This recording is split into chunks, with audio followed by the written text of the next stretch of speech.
afternoon, everybody, and welcome to the Lehocky Eagles postgame show live at Ocean Casino. And there's so much to unpack in this game. I'm Mike Missinelli with Derek Gunn, Seth Joyner, Devin Caney will join us later. So the big question coming in was how would they respond, the Eagles, after the aura of invincibility was kind of taking a shot last week with the loss. And the answer was they didn't respond very well until late in the game when they needed to respond. And Jalen Hurts took it under his own wing to win this game. Gets the quarterback draw touchdown that turns out to be the game-winning touchdown, and made a couple of big plays a little earlier to get them back in the game, including a touchdown pass to Quez Watkins. Meanwhile, it was a good damn thing they played the Indianapolis Colts, because the Colts squandered five situations where they could have taken control in this game, and it wound up biting him in the end. And we'll talk about all this flip and flop in the fourth quarter, back and forth. Guys, it's a win, and they did not get bludgeoned on the ground, but they had to survive here. So what does it all mean? Derek? Well, you know, sometimes it's better to be lucky than good, and two plays define the outcome of this game. The Colts kicker missed the one field goal, which would have given them 19 points. And, of course, the Eagles get the big 39-yard penalty, which set up the game-winning score. You know, sometimes you have to rely on luck, Seth, a little bit more so than just overall talent. And, you know, we were talking about this up in the green room also. Each and every week we're starting to identify the teams are starting to figure out what the Philadelphia Eagles are trying to do offensively, which is kind of diffusing a lot of what they do with those explosive plays. Well, the adjustment that the Eagles made in the second half, you know, to your point, what you're talking about is, you know, they were bringing Zach Pascal the last couple of weeks, and when they really put the Dallas Cowboys in conflict, specifically talking about Micah Parsons, yeah, they would go read option, and they'd bring Dallas Goedert across the formation. So now Micah Parsons had a choice. You either take Dallas Goedert or you take Jalen Hurts. You take Jalen Hurts, Jalen throws it to Dallas. You take Dallas, Jalen keeps the ball and runs with it. Well, Indianapolis had an adjustment for it. And, you know, early in the game, they stopped them on, I think they turned it over on downs. They stopped them on third down, and they stopped them on fourth down, the same type of play. Well, the remedy in the second half for the Philadelphia Eagles was to put the game on Jalen Hurts' leg, because he's the one guy that you can't account for, you know, on the defensive side of the ball when he decides to run the ball, you know. So it really was a smart decision, and it was a difference in the game, the difference between them winning and losing the game, the legs of Jalen Hurts. Yeah, let's look over a couple things that turned back and forth on this. Now, there was a sequence, which is the most important sequence of the game. Jonathan Taylor, churning for a first down, gets stripped. And the Eagles got that was a big swing. And what happens is that Hurts hits A.J., who also gets stripped. And at that point, the Colts really had a chance to put them away there. Right. They got the ball at the 34, and they didn't. And I'm just looking at the 5 advantages that they had in this game. First of all, they got only 6 points out of those advantages. They had a fumble that only resulted in 3 that they recovered. There was a 4th and 10 that the Eagles failed on when they decided not to try a 56-yard field goal indoors, and that led to a punt. The Colts punted it away. The missed field goal right after they got good field position. They had a 1st and goal in the fourth quarter. They only got 3 points out of that. And, of course, the disastrous pass interference penalty where Miles Sanders just gets tackled. Zaire Franklin just got beat and panicked and tackles the receiver, and that just really handed the Eagles a situation where they could win this game. Otherwise, we're looking at a loss. Yeah, there's no question about it. But the bottom line is somehow, some way, they found a way to pull this thing out. And I agree with Seth. You know, the Colts did a really good job of taking away the Eagles' deep threats in the passing game. So finally in the second half, Shane Steichen, Nick Sirianni said, okay, if you're going to do that, then we've got to put it in our quarterback. Look at how many times Jalen Hurts went back and patted the ball, rolled outside, had nowhere to go with it, and then threw it out of bounds.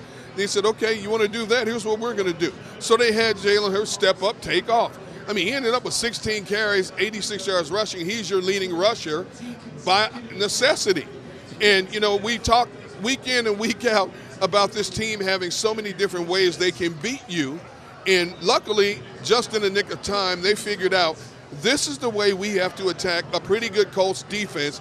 This is what we are going to have to use if we're going to have a measure of success trying to beat this team. Hey, Mike, I'm going to say this, okay? Football is such a fickle game when it comes to wins and losses. You know, they were that close to coming back and winning that game last week. They were this close, you could say, maybe to losing the game this week. But this week they found a way to get done what they couldn't get done because of the turnovers last week. So I'm not going to beat them up. I'm not going to talk about, you know, how sloppy the game looked, you know, how much I actually question the play calling on the offensive side of the ball, where I'm going to tip my cap to Jonathan Gannon, because there were certain times today I should say, where he was aggressive. He actually brought some pressure and forced Matt Ryan's hands in some situations. Let's talk a little bit about that, Seth, because everybody was worried all throughout the Delaware Valley, right here at this table, about their inability to stop the run, that something had to change. Now, they bring in Ninvell Joseph and Sue, and those guys saw a lot of snaps, and they were fairly effective. But what did they do to shackle? Jonathan Taylor came out like a maniac early on. Then they shut it down really almost completely. They couldn't run between the tackles at all. What were they doing to stop the run? Listen, the Eagles cannot stop the run. They cannot stop the run in their four-man front. Okay, the linebackers are lost. No question. The linebackers are lost, and the defensive tackles aren't sure how to play the double teams. But every time they get in the five-man front and then they drop the guy in the box, now you got a 7 or 8 man box. So that means that there's a free hitter somewhere. Whether you're talking about 2 linebackers on the field with 5 down linemen, or whether you're talking about 1 linebacker and a safety in the box, you always have a free hitter. You know, and those guys they're attacking the line of scrimmage. Conversely, against the 4-man front, the linebackers don't look like they really know where they need to be in those circumstances. So you talked about Sue and you talked about Joseph, and everybody was wondering, how much are they going to play?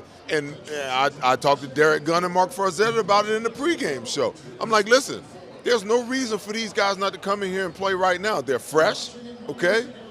You don't have to be in shape. It's not like they're a linebacker or DB. They got to run all over the place. I said, if those guys got to run more than 10 yards, we got a problem anyway. Right. All they got to do is, come off the ball and stuff somebody at the line of scrimmage and help these linebackers get in the backfield and make some tackles. And that's exactly what they did. Now, put them in a cold tub, give them some rest next week, only give them 2 days of practice, and get them ready to do it all over again. You do not need to train these guys thinking you got to get them in some type of shape.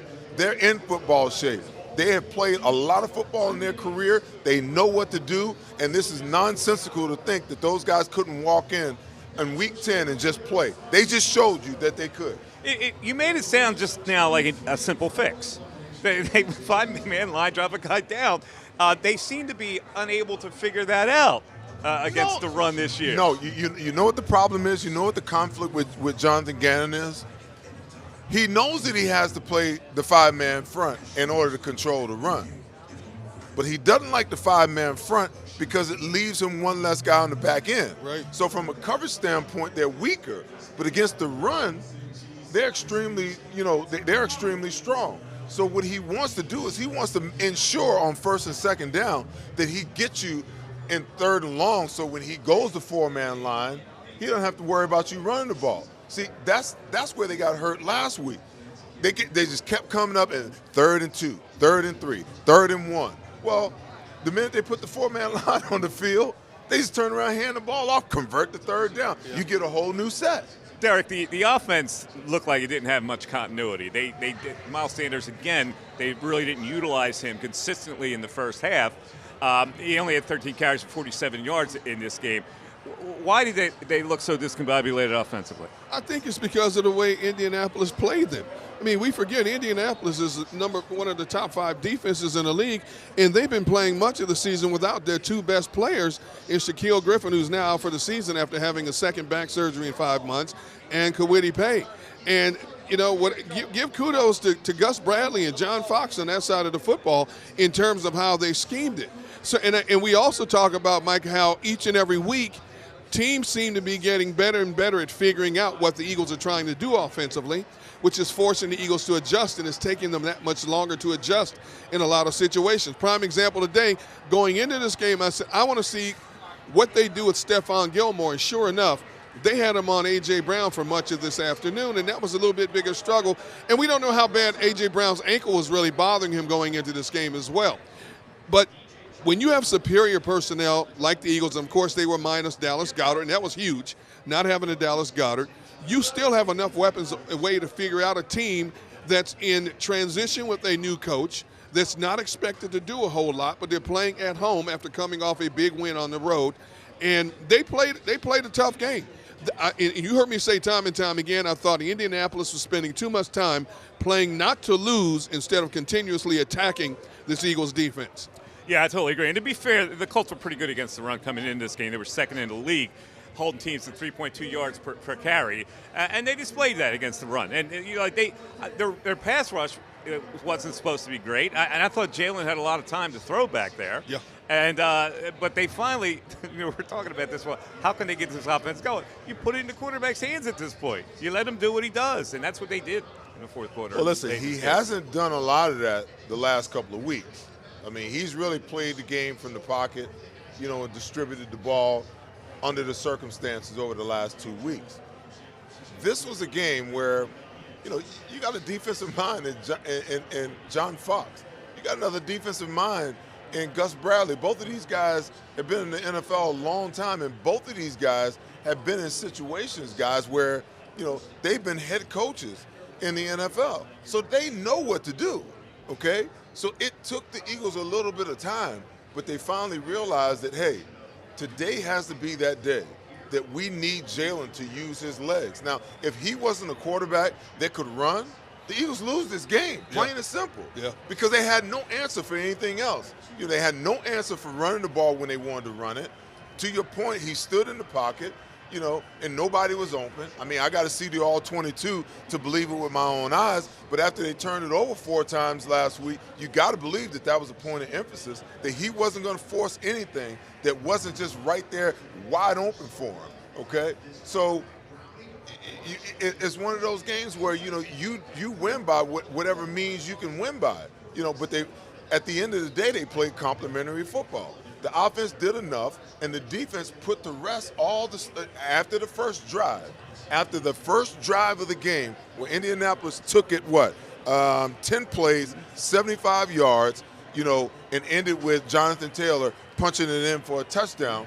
After that series, they went 3 plays, 5 plays, 5 plays, 5 plays, 4 plays, 8 plays, 11 plays, and I know I'm missing a few in there, but if you just listen at those numbers, that's telling you that something clicked, something changed after that first series, and the Eagles' defense became, you know, a lot more complimentary in this win, you know, than what we've seen the last 2 weeks, because everybody wondered out loud whether this team could get over the hump when you start to think about, you know, all the teams that are coming up, and you going into Indy's house against the reigning, you know, AFC Offensive Player of the Year and rushing champion from last year after he just shredded the Raiders last week for 147. Hey, listen, they answered the bell, man. Yeah, with the new zip, of course, of Jeff Saturday.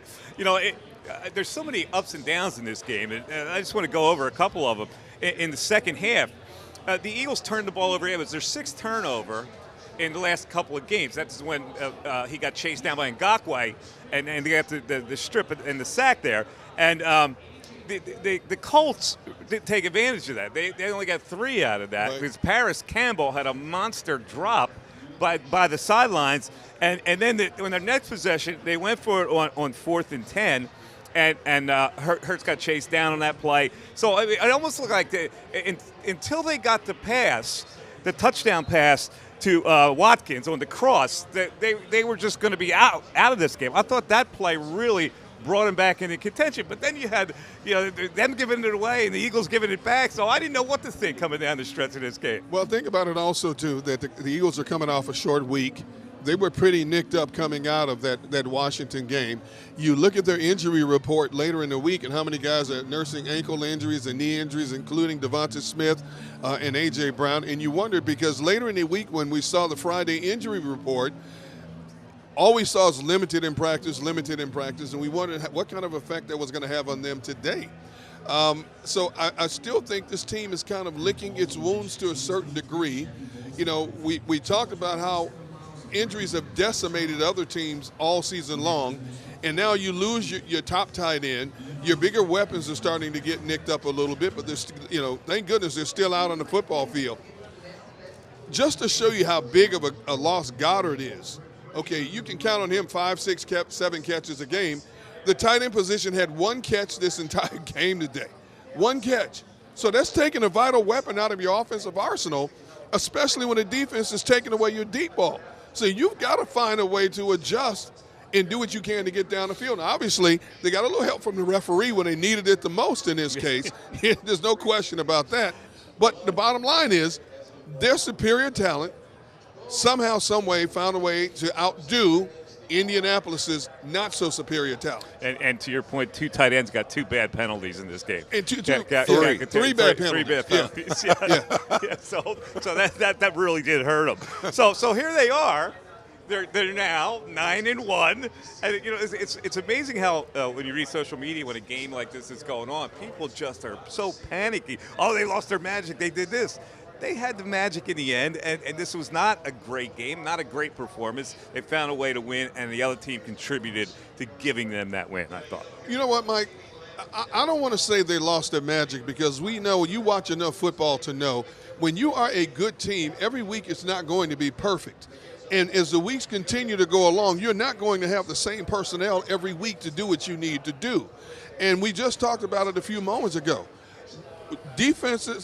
Offenses have identified we could run the ball against the Philadelphia Eagles team, which they did for 5 consecutive weeks. Eagles counter by saying we need to get some more beef in the middle, which they did go out and get 2 of the best that were available on the open market. You lost your tight end. Your point production is down. Teams are starting to understand how to diffuse your offense, which is the highest, most explosive offense in the game. You got to find a way to counter. It's serve, counter serve, week in and week out. And for the people out there who were still lamenting the face mask penalty of last week, if there was one that they missed in this game, Hassan Reddick sacks Matt Ryan. And this is it's another one of those situations that the Colts squandered. They got a big play to Paris Campbell made up for that drop when he beat Josiah Scott. It was 32-yard pass play, giving them 1st and goal, and the Eagles held there, but they held because Reddick made a sack on Matt Ryan and face masked him, and it wasn't called. It comes and goes. It all evens out. I still have concerns because Indianapolis is not a potent offense, Seth. They picked up too many 2nd and longs, 3rd and long situations. When you play a better opponent, that's going to come back and bite you in the behind. And I thought that they would come out still and dominate this team, okay? And it's somewhat concerning that this team, with a lack of top caliber weapons, held this offense to 17 points in a game. Okay, now you're averaging almost 28 points a game, and they were able to hold you to 17 points a game. So as we talk about how week in and week out teams are figuring out what you're going to do, if this is going to become the norm now, because what did they score against Washington? What was it, 21? 22 points. So in the last 2 games, you have 21 and 17 where you were scoring 27, 28. What are you going to do to counter when you come up against that better opponent down the stretch? Well, I think, the Eagles offensive staff, they certainly have to go back to the drawing board and try to figure out, how you change some things. They're not getting another bye week. No. They're not getting another mini bye. Right now, it is what it is. Okay, so you better go back to the drawing board, and you should have some changes and some adjustments coming out of the bye week and making those adjustments as you go along. Listen, as the season goes along, we're in November. It's winning time, November, December. It's winning time. Now's the time that you begin to position yourself for the playoffs. And you got to realize these good defensive coordinators, they're breaking down every single thing you do. Absolutely. They're looking at the numbers, they're looking at the data, they're looking at all of that stuff, you know, and a lot of it is personnel and formation driven. So in order for you to, you know, keep teams on their P's and Q's and keep coordinators, you know, up at night, you got to give them some wrinkles. You know, like we were talking about the play where they were bringing Pascal across and they were trying to put the defensive end in conflict. Well, at some point in time, so now they got the guy, the third defensive back is running across the formation with Pascal. Okay, at some point in time, you know, you got to say, all right, I'm going to run him across, but I'm going to bring him back and let the DB overrun him and throw it back this way, throw him a screen back this way, or bring him all the way across, and instead of taking him to the flat, just take him up the field, let the DB overrun it. Those are the key breakers. Those are the types of things that drive defensive coordinators insane, because they're expecting for that guy to come across, put that defensive end in conflict, and then go to the flat right now. But when he does something else, now all of a sudden, you're not only in the defense coordinator's mind, you're in the player's mind. Because the next time that player comes running across, is he going to check and go up the seam, or is he going to the flat? So now you get him to slow down.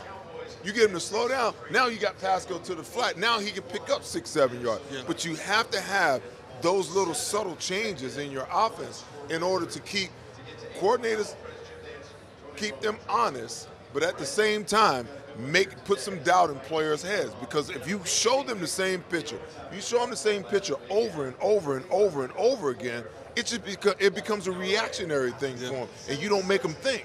Let's talk about the defensive tackles for a minute, because they did fortify it, and those guys saw a lot of snaps. I don't have a snap chart here, but it seemed to me that one of the reasons they made those moves is because they don't trust Fletcher Cox that much anymore. I mean, he was out of the game a lot, Seth, in this game. Those guys were in early, and I don't know how many snaps he wound up playing, but I just don't think they trust him anymore, which is one of the reasons why they brought those two guys in.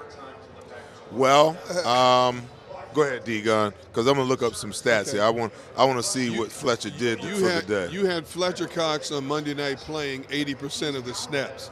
And I think it's obvious you cannot have Fletcher Cox playing 80% of your defensive snaps. He had 2 tackles. Okay, 2 tackles. You make it $14 million. One solo, 1 assist. 2 tackles for $14 million. You can't. Yeah, that's my point. I forget about the 80. Did he get 40? I don't know. Did he get 40? I haven't seen the snap I yet. didn't see. I I saw him on the sidelines a lot with those other 2 guys in there, and they used Milton Williams in there. They were yeah, but the problem is, okay, you already had Davis down. Tui Pelotu got hurt last week, so you go into a game 2 defensive tackles down. So yeah, Fletcher's got to play more. I'm not going to go so far as to say, and Fletcher hasn't played well. Let's just be honest about that. He hadn't been the Fletcher that we've known, you know, over the last, 7-8 years. But they needed bodies. You know, Linval Joseph is a nose tackle. So now he presents for them what you lose with Jordan Davis. Is he as good as Jordan Davis at this point in his career? Probably not, because Jordan Davis was dominant. But at least you got a guy now that you can line up on the center and play your 5-man and not have to worry about that guy not getting the job done. Sue is just another guy that you can play in your 4-man. You can play him in a 2 technique, a 3 technique. In your 5-man, you can bump him out to a 3 technique. He'll play the run. He'll get after the passer. He'll do it all. So these are great pickups. And listen, there's nothing wrong with having all of these guys up. When Jordan Davis is well and ready to play, okay? And if Tui Pelupo can come back and be healthy, I want all 6 of these defensive tackles. Yeah. I want them up and ready to go, because now you can rotate them and keep them fresh. Yep.